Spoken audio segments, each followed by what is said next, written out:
2, 1, go. So this is the teleoperation period. These robots have 1 minute and 45 seconds to score as many points as possible using the remote controls. And whoever puts up the most points at the end of the match is going to win. Their goal here is to try to stack these yellow cones on top of the mobile goals.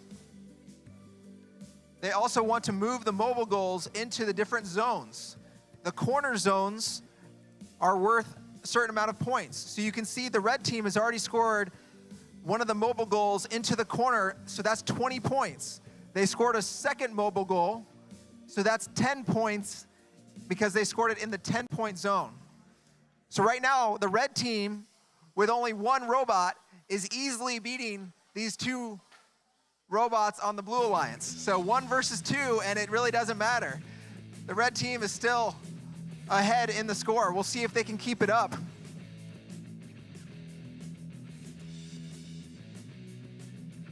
So now that the mobile goals are scored on both sides, the name of the game is really trying to do something with cones.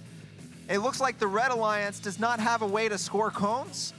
So the Blue Alliance, okay, that timer noise is 30 seconds. You can see our match counter on the projection screen. Teams have about 20 seconds now to score. Right now, the red still has a narrow lead. Blue's gonna have to do something if they want to catch up here.